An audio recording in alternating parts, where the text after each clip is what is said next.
เมื่อนี้เฮาพากันมาเฮ็ดทอดนกกระทาเนาะอันน่ะ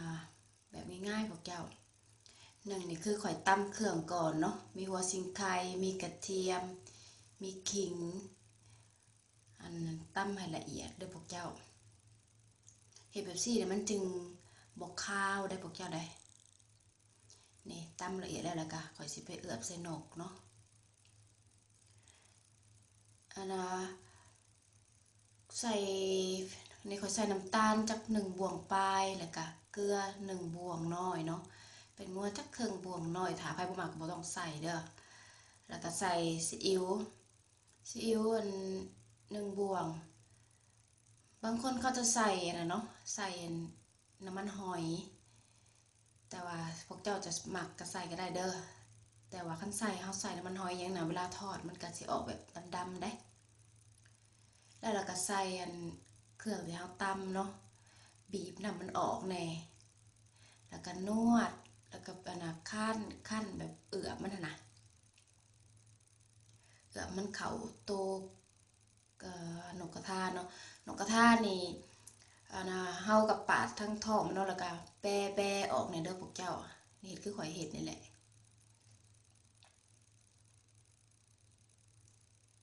อันนั้นข่านี่จัก3,000บางเด้อพวกเจ้าเด้อแล้วก็กระเทียมจัก3หัวใหญ่เนาะแล้วก็หัวสิงไข่ก็จัก1หัวเนาะซอยๆแล้วก็ตำให้มันละเอียดนี่แล้วมาเอือบใส่นี่คือข้อยแล้วก็ข้อยจะไปทอดเนาะ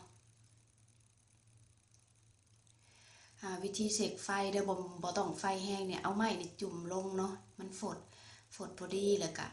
เอานกนี่ลงใส่บางคนเขากะบ่เป็นเด้อพวกเจ้ากะแบบในสายตาแต่บางเทื่อเฮาเบิ่งว่าคือมันบ่ร้อนแต่มันร้อนในน้ำมันน่ะระวังเด้อันน่ะคันเฮาเอาไฟ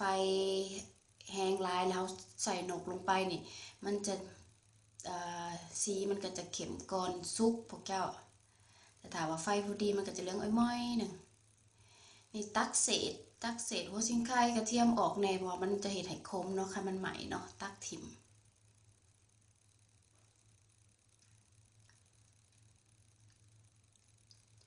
เวลาใส่หนกลงไปนะบ่ต้องโคนบ่ต้องเห็นยังมันปลาให้มันสุกข้างหนึ่งก่อนแล้วเราจึงพลิกก็จะทอดไปจนมันสุกข้างหนึ่งแล้วก็จะมาพลิกให้เบิ่งนี่อันนี้คือสุกแล้วพวกเจ้า เห็นบอกทั้งสิ่งสำคัญก็คือทั้งท้องมันเนาะพอท้องมันหนาเนาะแต่ทั้งหลังมันก็มีแต่หนังมันแล้วก็น้ำมันก็ท่วมจักพอดีนะบ่จำเป็นต้องหลายก็ได้เพราะท่วมก็ได้พวกเจ้าเอ้ยเฮาก็ค่อยเน้นลงให้มันทั่วถึงเนาะเด้นี่ถือว่าสุกนี่ เราจะสังเกตเบิ่งเสียงน้ำมันเฮาถามว่ามันเบาลงก็ถือว่าสุกแล้วเอาขึ้นลงบอกเจ้าเอาใส่ตะแกรงหรือว่าเอาใส่กระดาษทิชชู่สำหรับคนครัวเนาะให้มันซับน้ำมันเนาะก็จะทอดต่อให้เบิดเด้อพวกเจ้าเด้อเคยทอด4โต้มื้อนี้นะ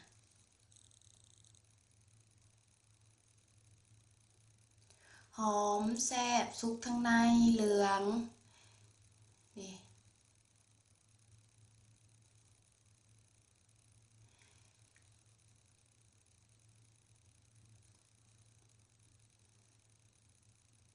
อันนี้ข่อย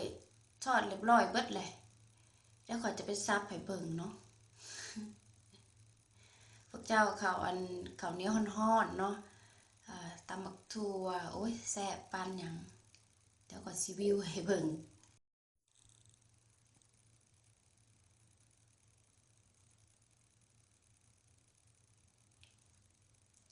ให้สังเกตว่ามันสุกวางใดสุกก็คือเวลาทอดปิ้นทางหลังแล้วเนาะประมาณ4นาทีแล้วก็ฟังเบิ่งน้ำมันแบบมันแบบบ่ฟดเลยเนาะเบาๆลงเลยก็ถือว่าสุกแล้วคันทอดแห้งลายมันก็สิจ่อยเนาะพวกเจ้าต้องทอดพอดี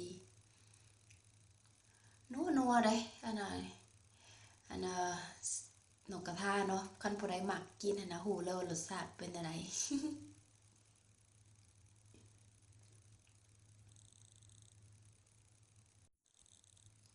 เห็นบ่แล้วบ่ได้มีหยังสูตรนี้ค่ะหอมหอมหัวชิงไคหอมกระเทียมหอมขิงหอม